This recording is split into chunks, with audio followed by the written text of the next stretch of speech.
แต่อันนี้ก็พอดีมันเป็นโครงการของExcellence Center นะที่ขอ under มหาวิทยาลัยแต่พอดีผู้บริหารก็เผอิญติดธุระเพราะฉะนั้นพี่ขออนุญาตเปิดงานเลยเนาะไม่ต้องกล่าวอะไรมากนะก่อนอื่นพวกเราคงทราบนะว่าเรามานั่งทำอะไรส่วนหนึ่ง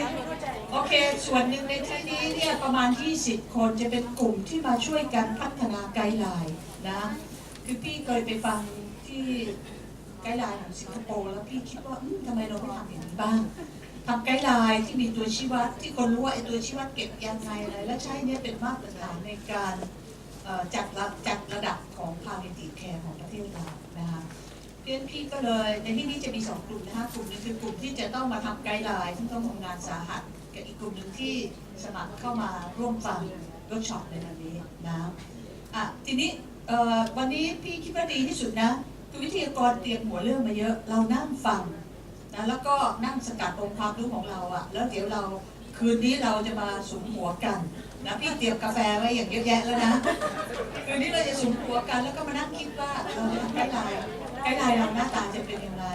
และแบ่งงานกันไปทำทุกคนต้องทำงานอย่างสาหัสแล้วเราจะมาเจอกันเป็นระยะเพื่อพัฒนาไกด์ไลน์นี้ให้มันสมบูรณ์ที่สุดเท่าที่จะเป็นไปได้นะ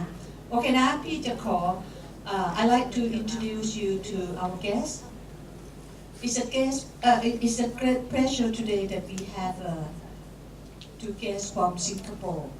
I'd like to introduce you first to Dr. Patricia.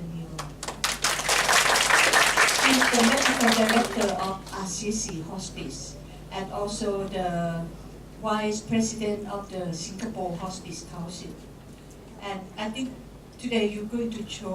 share us a lot on quality assessment and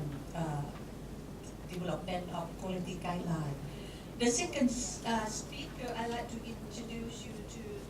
Miss Alida. Yeah, she's the senior nurse from Assisi Hospice in Singapore. Also, she's going to share us about the nursing quality indicator and also the quality assessment of Australia, which we know as PCOM, right? Okay, the first session will be for Patricia. I'm going to be your translator. Okay.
But I could not see the slide well.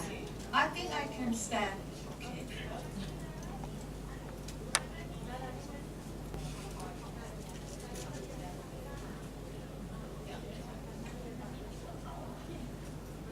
Can you see me as I'm sitting down here?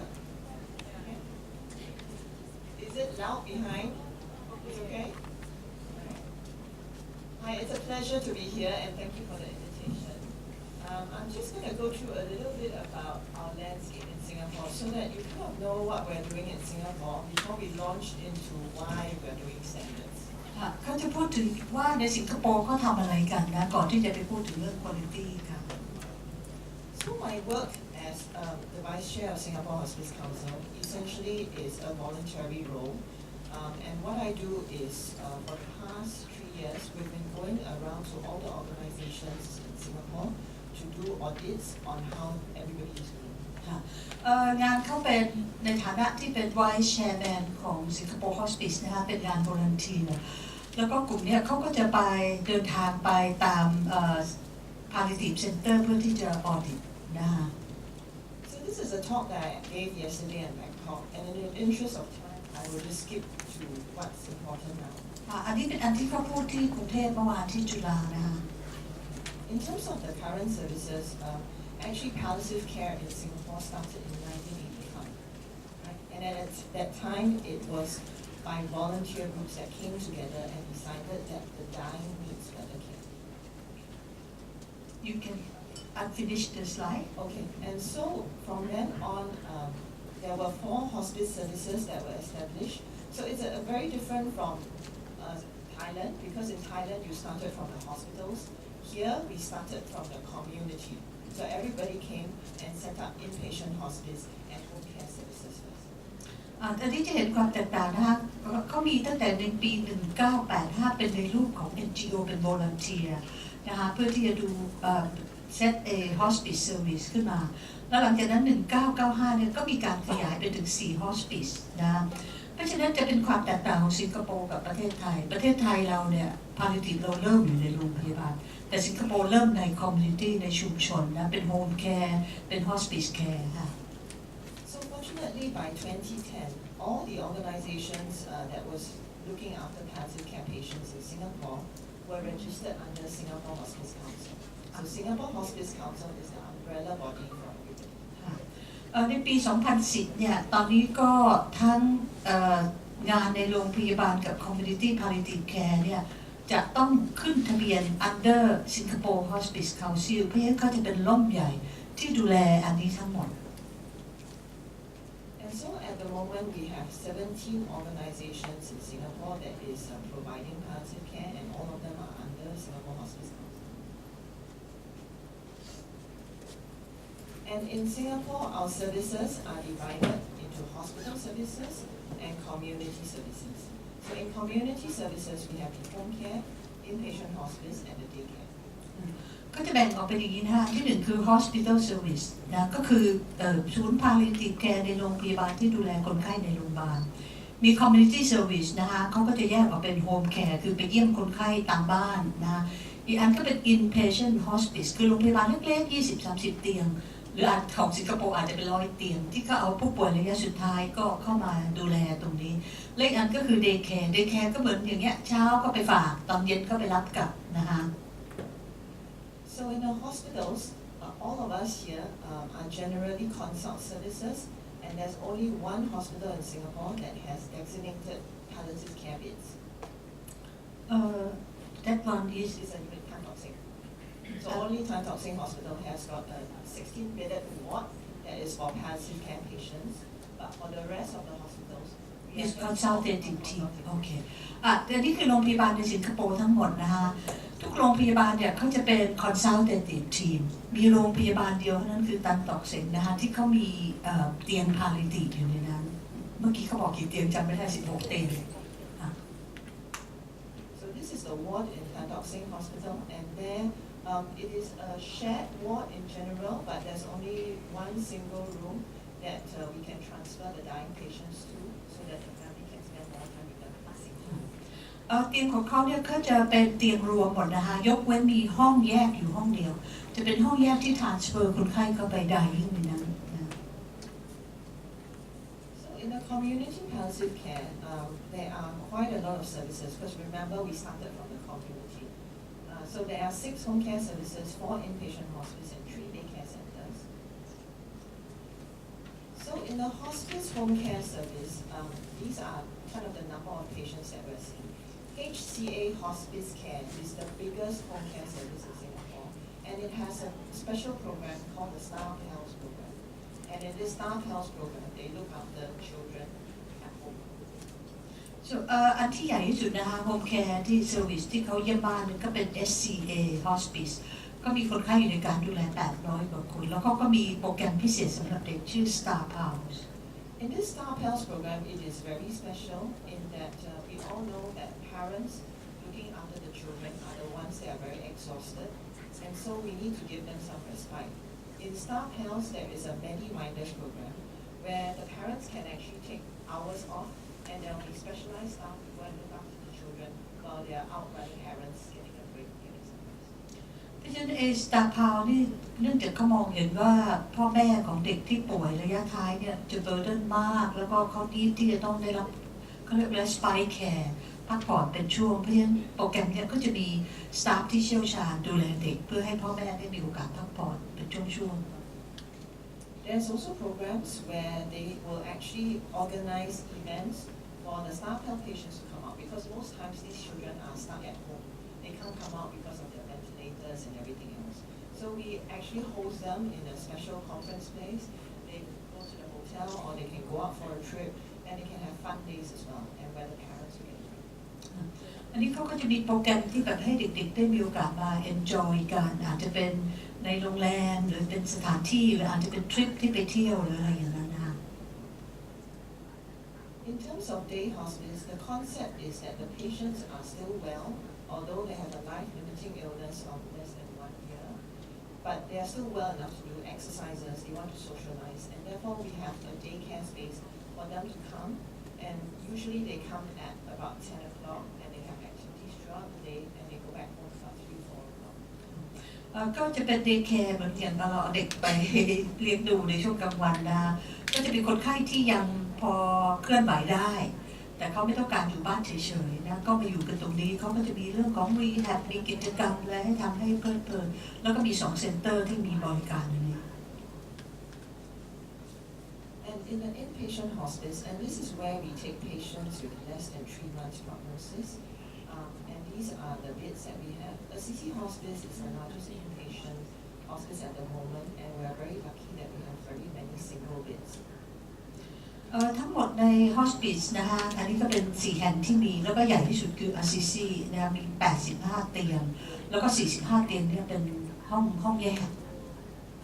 And within the CC hospice, we have 2 special wards, one of which is the dementia ward, and the other one is the pediatric ward. แล้วเขาก็จะมีวอร์ดพิเศษนะคะสำหรับเด็ก1 วอร์ดกับผู้สูงอายุระยะท้ายอีก1 วอร์ด So this is the Dover Park Hospice, and this is the first purpose-built hospice in Singapore. อันนี้คือ hospice แห่งแรกในสิงคโปร์นะคะชื่อ Dover Park It was not easy establishing Dover Park Hospice because even back in 1995, there was a lot of public outcry about having to set up a hospice. People didn't want Dover Park Hospice near their homes, so when it was supposed to be established in Dover Park Road, essentially the residents there made a lot of noise. They didn't want a hospice there, and in the end, Dover Park Hospice was never in Dover Park Road. Oh, so they moved to a new place? Yes, I see. where they moved. โอเค อันนี้คือแห่งแรกนะคะชื่อ Dover Park เพราะยังสงสัยตอนไปเยี่ยมหน้าตาไม่ใช่อย่างนี้นะแห่งแรกที่เขาสร้างขึ้นเนี่ยก็แม้คนก็มีความรู้สึกว่ามันต้องมีอันนี้พอเขาเซตอันนี้ขึ้นเขาเซตขึ้นอยู่ในคอมมูนิตี้เลยนะท่ามกลางชาวบ้านเรือนคนปรากฏว่าก็เกิดความรู้สึกว่าที่นี่มันเป็นที่นึกภาพออกไหมสำหรับคนมาตายอะไรเงี้ยก็เลยเกิดความรู้สึกว่ามันอยู่ยากนะเขาก็เลยต้องย้ายไปที่ใหม่ So this is the inside of Dover Park Hospice. They have 50 inpatient beds.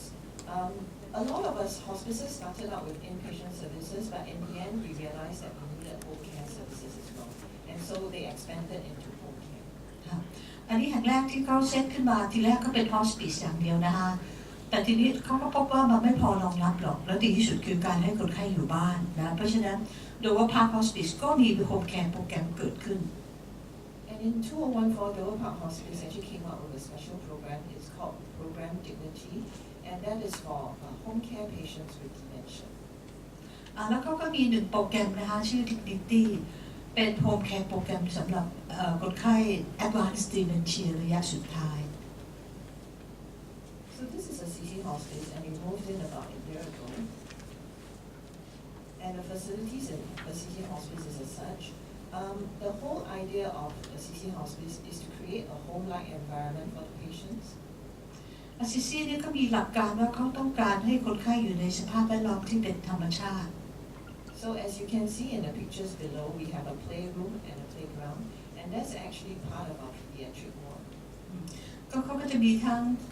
ที่เด็กเล่นสนามเด็กเล่นนะคะแล้วก็ playroom สำหรับเด็กเราจะเห็นว่าก็มีสวนมีอะไรสวนสมุนไพรมีที่พักผ่อนอะไรให้กับคนไข้เยอะแยะ And this is Bright Vision Hospital, and we have hospice beds within what we call community hospitals. So these are actually hospitals for rehab, but some of their patients actually deteriorate, and subsequently they find that they need space for hospice patients as well. And we set up units there. คือระบบ health service ของสิงคโปร์ตอนนี้เขาพยายามจัดระบบให้ชัดแจ้งนะคะเช่นมี I'm going to extend ก็จะมีเช่นมี acute hospital แต่พอคนไข้เป็น intermediate หรือ transition แล้วก็จะย้ายมาอยู่โรงพยาบาลที่เป็น community hospital ก็จะมุ่งเน้นเรื่องของ rehabilitation จาก acute care chronic care อะไรแต่ก็เพราะว่าในกลุ่มพวกนี้พอลงท้ายมันต้องมี palliative อยู่ตรงนั้นนะเพราะฉะนั้นอย่าง Bright Vision Hospital เนี่ยเขาก็จะมีนอกจากว่าเขาจะเป็น rehab center เป็น intermediate hospital เนี่ยเขาก็ต้องมี palliative อยู่ตรงนั้นด้วย So this is very useful for us because we have some hospice patients that's actually still quite well and may actually benefit from a little bit of rehab. So for your patients who's had new cord compressions, sometimes maybe they will benefit with a little bit of rehab, and we might choose a hospice that's located within a rehab facility. การ rehabilitation สำหรับในผู้ป่วยระยะท้ายเป็นอันที่มีความสำคัญนะคะโรงพยาบาลเนี่ยความที่เขามุ่งเน้น rehab เพื่อคนไข้ palliative ที่อยู่ตรงนี้ก็ได้รับการดูแลตรงนี้ไปด้วยพี่เขาคิดว่าถ้า hospice เนี่ยอยู่ใกล้ rehab center จะเป็นสิ่งที่ดี And this is St. Joseph's Home. If you ever come to Singapore, I highly recommend you to visit this place. This is a very new model of care that we're looking at. St. Joseph's Home is a nursing home. Okay? So, but this St. Joseph's Home was actually the first home that established palliative care beds in Singapore. So back in 1986, they saw that a lot of their patients were dying uncomfortably, and they decided it was necessary to have a hospice unit within a nursing home. โอเคนะคะนี่ก็คือเซนต์โจเซฟส์โฮมนะคะจริงๆมันเป็น nursing home สำหรับผู้สูงอายุนะแต่เขาเห็นความสำคัญตั้งแต่สมัยไม่ทราบกศอะไรนั่นแล้วเขาเห็นว่ามันจำเป็นมากที่จะต้องมีhospice อยู่ใน nursing home เลย And the beauty of St. Joseph's Home now is that they've moved to a new building, and the concept now is that the young and the old must come together, and therefore they have a child care center right within the nursing home. And the whole idea is that the children's life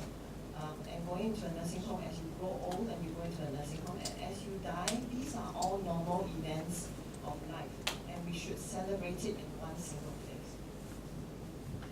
ใน nursing home ของเขาเนี่ยเขาจะมี day care ของเด็กอยู่ด้วยนะคะพี่ไม่แน่ใจว่าพี่เข้าใจถูกไหมนะ เขาอยากจะให้เห็นว่าแม้กระทั่งเด็กๆเขาก็จะเข้าใจคอนเซ็ปต์ของผู้สูงอายุแล้วถึงจุดหนึ่งก็ต้อง approach กับความตายอาจจะทำให้มันไม่ได้เป็นสิ่งแปลกใหม่ให้เขาได้เรียนรู้อะไรตรงนั้นค่ะ So just the other day in St. Joseph's, when one of the hospice patients passed away, one of the children that was attending to the daycare center walked by and noticed that the bed was empty. And so she asked the nurse what happened to the patient. And of course the nurse told her, well, the patient died. And that was a perfect moment for education of a young child about what happens in life. เพราะฉะนั้นเขาก็ยกตัวอย่างอันหนึ่งคือเด็กคนหนึ่งเด็กที่อยู่ใน day care ก็เดินผ่านใน hospice ก็เห็นว่าเตียงหนึ่งซึ่งเคยมีคนสูงอายุอยู่แต่อยู่ดีไม่มีคนไข้อยู่แล้วเขาก็ถามพยาบาลว่าคนไข้หายไปไหนพยาบาลก็บอกว่าเขาเสียชีวิตไปแล้วนะเพราะฉะนั้นเขาก็คิดว่าอันนี้มันเป็นสิ่งที่ให้เด็กได้เรียนรู้ว่าความตายมันเป็นธรรมชาตินะซึ่งจะเห็นว่าแตกต่างจากบ้านเราอย่างร้ายแรงเด็กห้ามไปงานศพห้ามไปเยี่ยมพ่อแม่ที่ป่วยระยะสุดท้ายอยู่ในโรงพยาบาลเนาะ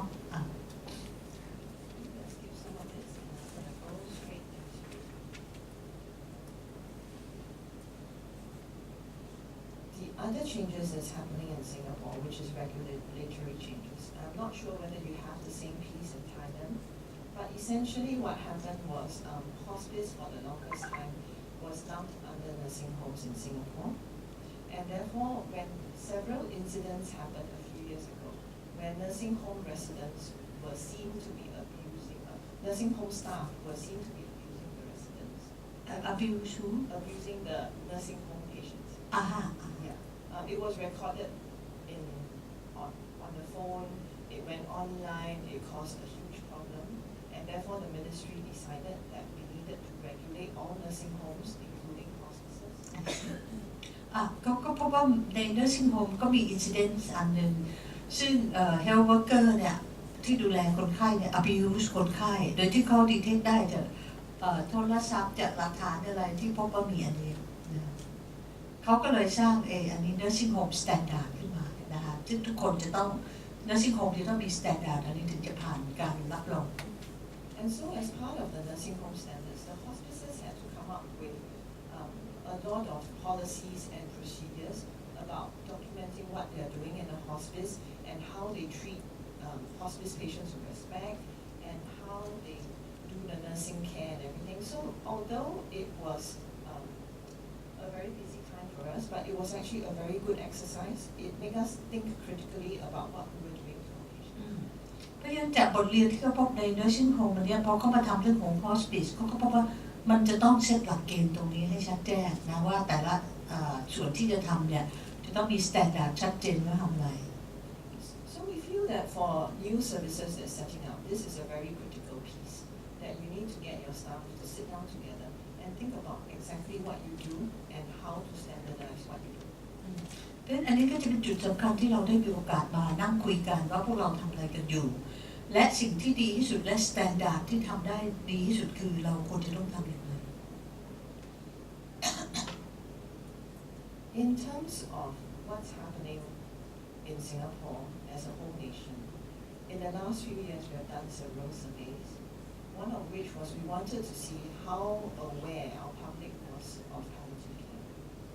And as you can see, only about half of Singaporeans were aware that there was hospice palliative care. อันนึงที่มีความสำคัญมากคือการความตระหนักของประชาชนชาวบ้านนะเขาทำเซอร์เวย์นะคะเขาพบว่ามีแค่เพียงครึ่งเดียวเท่านั้นที่รู้ว่า hospice และ palliative มีอันนี้อยู่นะ And out of the healthcare workers, only 38% of doctors and 45% of nurses consider themselves somewhat familiar with hospice. แล้วก็เป็นเพียงแค่ 38% เท่านั้นนะคะของแพทย์และ 45% ของพยาบาลซึ่งเขาพิจารณาว่าตัวเขาเนี่ยคุ้นเคยกับpalliative care. This told us that there was a lot for us to do. So as Singapore Hospice came together, we decided that we needed multi-pronged action. We needed not just to improve the quality of our current services, but we also needed to engage the community. เพราะฉะนั้นเขาก็เริ่มมองเห็นแล้วว่ามันไม่ใช่เป็นเรื่องของการพัฒนาระบบ hospice อย่างเดียวจะต้องมี community engagement เข้ามาด้วยนะคะ And so as part of our work, the ministry has come to recognize too that this piece is important, and therefore they did give us some money to do up a community engagement project as well as to pursue our quality improvement project. เขาก็ได้รับ support จากกระทรวงสาธารณสุขของเขานะคะให้ทำเรื่องของ community engagement project แล้วก็ quality improvement project. In addition, some of the social workers came together in Singapore and decided that they wanted to look at the grief and bereavement service that's provided to our patients. แล้วขณะเดียวกันก็มี social worker เข้ามารวมกลุ่มตรงนี้แล้วก็คิดว่าเขาก็อยากจะทำเรื่องของโปรเจกต์เกี่ยวกับ grief and bereavement. In terms of education, we continued with our medical students' education as well as the postgrad training program. รวมทั้งเรื่องของการที่ต้อง coordinate กับโรงเรียนแพทย์นะที่สอนนักเรียนแล้วก็ postgrad training ด้วย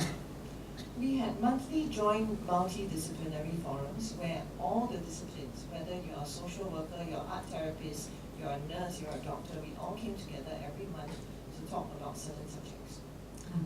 ก็ทุก1 เดือนเนี่ยจะมีกลุ่มสา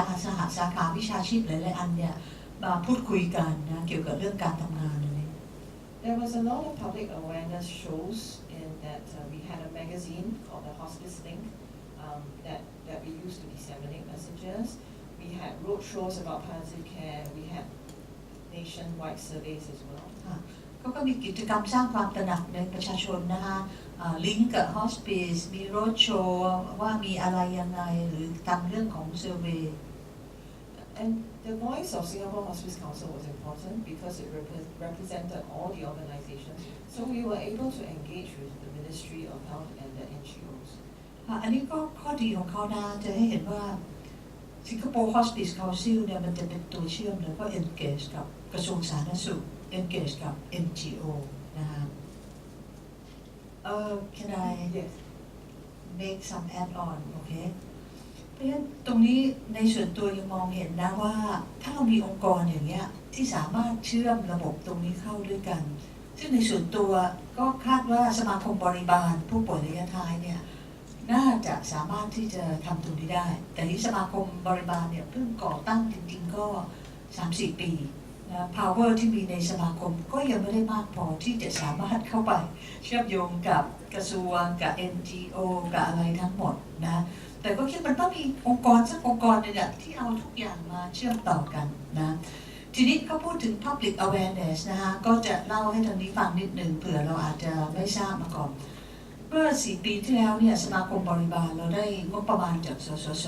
นะในสสสโครงการเนี่ยมันจะมีทั้งหมด 7 โครงการใหญ่และโครงการแรกเป็นเรื่องของ public awareness ซึ่งเราให้ทางมูลนิธิซึ่งให้เครือข่ายพุทธิกาของพระอาจารย์ไพศาลเป็นคนรันโครงการนี้นะซึ่งก็ทำเรื่องสื่อเรื่องของการโฆษณาหรือเรื่องการจัดอย่างที่เราเคยรู้เขามีเรื่อง Happy Death Day อะไรตรงนี้แล้วก็สื่อเกี่ยวกับเรื่องความตายและพระไพศาลไปพูดอะไรตามที่ต่างๆเพื่อให้ประชาชนตระหนักว่ามันมีเรื่องของการดูแลผู้ป่วยระยะท้ายและในส่วนตัวก็มองว่า Public Awareness ในเมืองไทยเนี่ย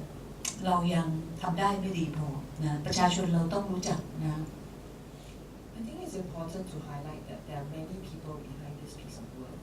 and that all of us who actually contribute to Singapore Hospice Council are volunteers. But we actually see that nationally it is very important to push this piece forward. ก็มีทั้งหมอทั้งพยาบาลทั้งสหวิชาชีพเข้ามารวมตัวกันใน under อันนี้นะคะเขาก็มี steering committee แล้วก็มิชชั่นของเขาก็คือเขาจะต้องทำเรื่องของ palliative ให้มันแพร่หลายให้มัน effective Because without public engagement and without healthcare workers engagement, you're not going to grow very much as services as well. ก็มองว่าถ้าเราไม่ engage public เนี่ย palliative มันก็จะไปได้ลำบากเหมือนกัน So in terms of the doctors, what we have here in Singapore is that we have a postgraduate course in palliative medicine, and this is a 3-day course that's for general practitioners and doctors who are not, and other specialist doctors. อันนี้เขาก็จะมีคอร์สระยะสั้นนะสำหรับหมอหรือหมอหลายๆสาขาเข้ามานั่นเป็นการอบรม It's that 3-day course อบรม3 วันนะคะสำหรับแพทย์ There's another course, but this is a specialist course. So if you're interested in palliative medicine, you enroll in this course as a registrar in training, and after the 3-year course, you come out as a consultant. เขาก็มีคอร์สอีกอันสำหรับ specialist นะคะก็คือ training เป็น fellowship training 3 ปีนะก็เข้าอยู่ในคอร์สนี้พอจบปั๊บเขาก็จะเป็นผู้เชี่ยวชาญด้าน palliative care. In terms of grief and bereavement, we wanted to review the standards and the quality of grief and bereavement provision. And from doing there, we wanted to look at the overseas guidelines about how we should be providing bereavement care and set out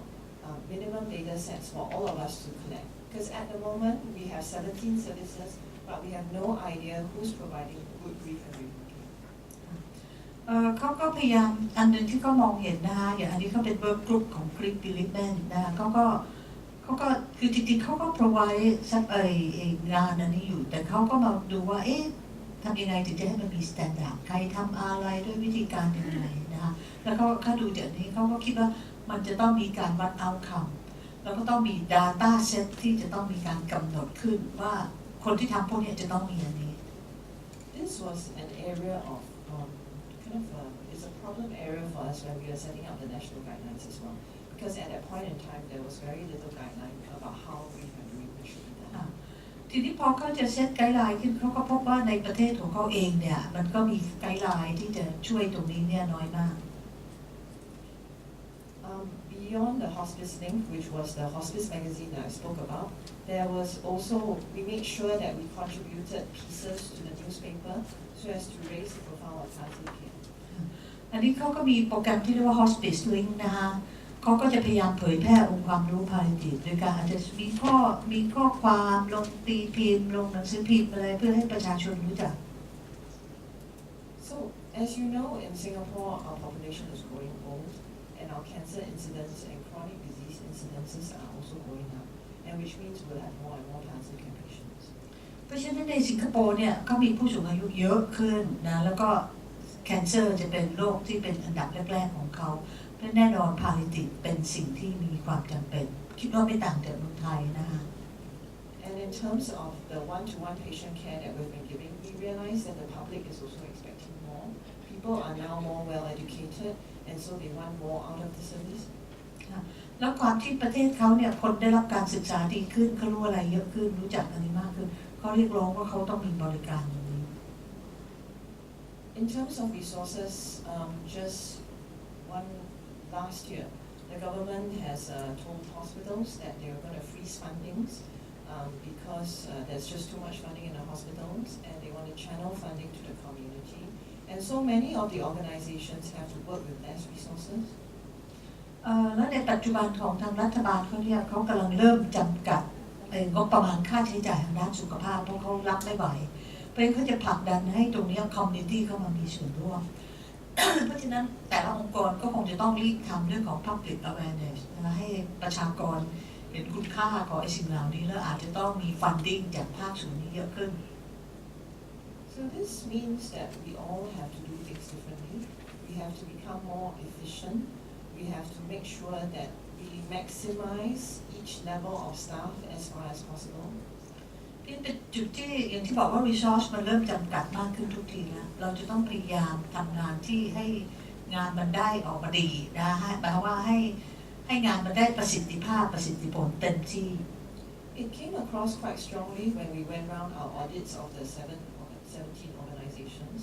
In some organizations, we could see that the job was being done by a registered nurse, whereas in some organizations, they managed to do it with the enrolled nurse, which is the nurse with a lower level. นี่ขณะที่ process ที่เขาไป audit hospice ตามที่ต่างๆความที่เขาขาดทรัพยากรมากก็พบว่างานบางอันเนี่ยก็เป็น RN ที่เป็นคนทำแต่บางโรงพยาบาลเนี่ยเป็น PN enroll nurse นี่ PN ใช่ไหมคะต่ำกว่า nurse ค่ะก็เป็นระดับที่ต่ำกว่า nurse เนี่ยเป็นคนดูแลนะคะ So which is why it is important to make sure that the organizations that were not doing so well now and the organizations that are doing very well, we need to close this gap. We need to make sure that everybody learns at the same pace and that everybody can provide the same basic minimum of standards. เป็นก็มองเห็นแล้วว่ามันมีแกลบสูงมากระหว่างองค์กรที่บริหารทำงานดีกับองค์กรที่แบบquality อาจจะดีสู้ไม่ได้เขามองเห็นแล้วว่าเขาต้อง close gap อันนี้ให้ gap อันนี้น้อยที่สุดเท่าที่จะเป็นไปได้โดยการที่มาช่วยกันทำงาน And with that in mind, we move on to the standards, and this is where a lot of work has been going on for the past 4 years. It actually all started because of this report, and I think all of us, kind of our governments also started working on it because of this report and also because of the World Health Association's mandate. ทีนี้เขาก็กำลังทั้งกลุ่มเนี่ยเขากำลังจะมา work out เกี่ยวกับเรื่อง standard แล้วเขาก็มาดูตัวของเขาเองว่า standard ของเขาอยู่ระดับไหนอันนี้เป็น quality of death index นะคะซึ่งพวกเราส่วนใหญ่จะรู้จักกันแล้วนะเขาก็จะมีการประเมินทุก2 ปีแล้วจัดอันดับของ palliative care ของประเทศต่างๆประเทศไหนดีสุดประเทศไหนต่ำสุดโดยที่เขาจะมีวิธีการวัดของเขา So this was in 2010 when we were ranked 18th, and that was very bad for our government. And therefore, in the next year, in 2011, we actually came up with the National Strategy for Palliative Care. And this was a work group that was chaired by our leading palliative care practitioners in Singapore. But as you can see, the key stakeholders here in the Palliative Care National Strategy included Ministry of Health and the most important ministries in Singapore. ตรงนี้เขาก็หลังจากที่เขาเป็นพ่อของเขาอยู่อันดับ17นะรัฐมนตรีสาธารณสุขก็รู้สึกว่าคงเสียหน้าเราต้องอยู่ดีกว่านี้นะนี่เขาก็เลยทำเวิร์กกรุ๊ปขึ้นมานะแล้วเขา เขาบอกเลยว่าไอ้ Ministry of Public Health ในสิงคโปร์เป็นกระทรวงที่ใหญ่มาก And so this was the report that came out in 2011. And I think in Thailand, similarly, we had a national strategic plan that came out as well in 2014. And I think the elements in there are quite similar. เขาก็มี statement ออกมานะว่าโอเคต่อไปนี้เขาจะพัฒนาไอ้ Palliative Hospice ได้ยังไงแล้วก็พูดถึงว่าประเทศไทยเราก็มีอันนี้เราคงจำได้นะแผนยุทธศาสตร์นะเพื่อระดับชาติเพื่อที่จะพัฒนาการดูแลผู้ป่วยระยะท้ายแบบประคับประคอง I'm just showing this as a slide because this came out in 2018 and this is an article talking about National Palliative Strategy for Canada. What's interesting in this article is that it summarizes which other national strategies there are around the world. So it's a good read. ค่ะอันนี้ก็เป็นเปเปอร์ที่ชื่อชอนมอริสันเขาเป็นคนรีวิวนะคะว่า national guideline national strategy ของประเทศแต่ละประเทศเป็นอย่างไรก็เดี๋ยวอันนี้ดาวน์โหลดมาแล้วนะเดี๋ยวจะไปปริ้นแล้วแจกกัน So as mentioned in 2011, we had a report for the national strategy, and the national strategy is a general report that tells you how you can improve palliative care maybe over the next 5 years. อันนี้ก็มีรีพอร์ตเป็น National Strategy Palliative Care ในปี 2011 นะคะในนี้ก็จะเป็นพูดทั่วๆไปว่าเราจะพัฒนาระบบ Palliative Care ของประเทศด้วยยังไงด้วยวิธีการยังไงบ้าง So one of the things that we wanted to do was to establish local evidence-based standards of care and common outcome indicators. อันที่ออกมาจากไอ้รีพอร์ตอันนี้นะคะที่เขาทำแผนกลยุทธ์อันนี้เนี่ยเขาต้องการที่จะทำให้เกิด local evidence base ก็คือมันใน context ของประเทศเขาอะนะคะเป็น evidence based standards of care นะแล้วก็ common outcome ตัวชี้วัดของผลลัพธ์การดูแลออกมา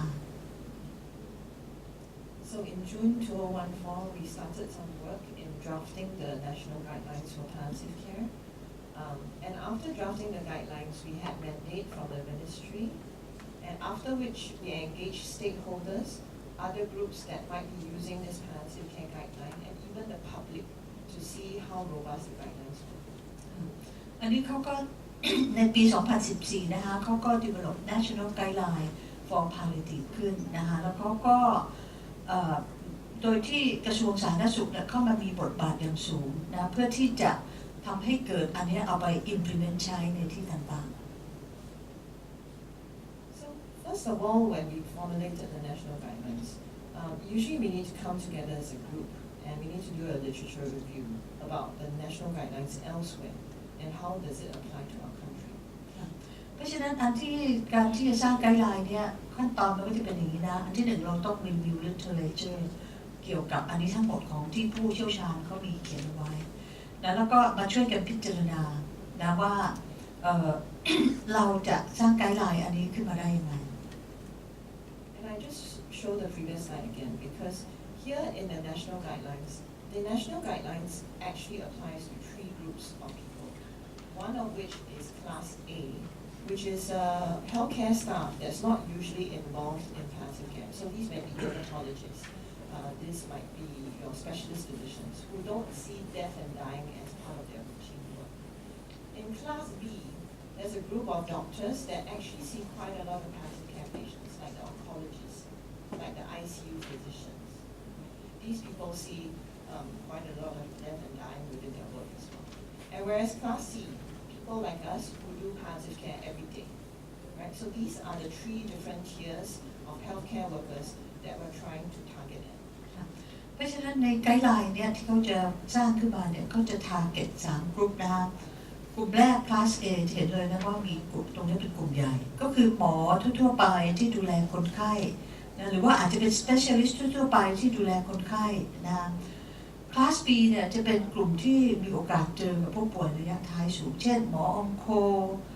หมอเจอเรียติกอะไรหมอที่เชี่ยวชาญที่มีโอกาสที่จะ come across ผู้ป่วยระยะท้ายเยอะนะและคลาส C นี่คือคนที่ดูแต่ผู้ป่วยระยะท้ายอย่างเดียวเพราะฉะนั้นเราจะเจอแต่คนที่เสียชีวิตหรืออะไรตรงเนี้ยนะคะ And so after doing the literature review, that is where we needed to involve healthcare workers from various healthcare sectors to look at how appropriate the whole national guidelines is in the context of their work. เพราะฉะนั้นหลังจากที่ literature review เสร็จเนี่ยก็จะมีกลุ่มสาขาเนี่ยเข้ามารวมตัวกันนะแล้วก็มาพูดคุยปรึกษากันว่าอะไรที่มันเหมาะที่สุดนะก็จะเริ่ม draft guideline ขึ้นมาก่อนซึ่งสามารถใช้ในสิงคโปร์นะฮะ But it's obviously not possible to consult everybody. So we have to select a few people that's representative of their sector to come and judge the national guidelines. So the few people that we choose usually would be people in their primary specialty but would be familiar with palliative. หลังจากที่ทำนี้เสร็จเขาก็พอรับไกด์ไลน์เสร็จใช่ไหมฮะเขาก็จะให้คนช่วยกันพิจารณาว่าโอเคมันเหมาะสมไหมแต่เขาจะเลือกเอาคนที่รู้จัก Palliative แต่เพราะถ้าไม่รู้จัก Palliative เขาก็อาจจะแปลผลตรงนี้ไม่ได้นะ So once you consult them and essentially you get them to rate the whole national guidelines on their own, and you consult about maximum 15, 16 people. And after that, you come back to the table, you look at how they grade the national guidelines, and you see if you need to review the guidelines again or even hold a meeting with them and do a second rating exercise. I'm sorry, I could not follow. So these 15 people, there are palliative specialists? No? So these 15 people, a couple of them can be palliative care specialists, but a few of them must be oncologists, radiation physicians, or even a general practitioner. So they must come from Class A, Class B, and Class C. Only just 15 people, and in only just one group? Just one group. Okay. So after you draft the guideline, you send them to read? Yes, you send give recommendation. You send them to read, and at the side, you give them a rating I scale. see. โอเค หลังจากที่เขาร่างไกด์ไลน์เนี่ยเขาก็จะ select หมอ ก็มีหลายระดับนะทั้งหมอทั่วไป หมอ specialist หมอ palliative แล้วก็ให้เขาพิจารณาว่าไอ้หัวข้อเนี่ยที่เราจะทำมันเหมาะสมไหมมันสำคัญไม่สำคัญหรืออะไรยังไงนะ So it looks a little bit like that. So in the national guidelines, you see, we would have the domain here. Maybe I choose this one. Okay. So one of the domains here says during transfers between different care settings, patient information is provided to the receiving service provider. So this is one important area of care. And how does it affect the Class C providers? This is kind of a measure that we can use by looking at the percentage of manual verbal handovers done to fulfill that main domain statement. Okay. So we ask all of them to rate and see how they think this outcome measure it can fulfill the guidelines and whether it's feasible to measure. โอเคนะคะพี่แคชอัพไม่ค่อยทันนะ เขาก็จะมีหัวข้อต่างๆหัวข้อนี้เขาก็จะพูดถึงรายละเอียดนะแล้ววิธีการนะเขาก็จะให้15 คนได้พิจารณาไอ้หัวข้อนี้มันเหมาะสมไหมและไอ้วิธีการที่จะทำให้ได้นั้นน่ะมัน feasible มันเป็นไปได้หรืออะไรยังไงไหม So as you can see, there are two gradings here. There is appropriateness. I don't know what this is appropriateness, and it's scale 0 to 9, and there's feasibility. Okay, so appropriateness and feasibility are different. Appropriateness is how good this measure is in fulfilling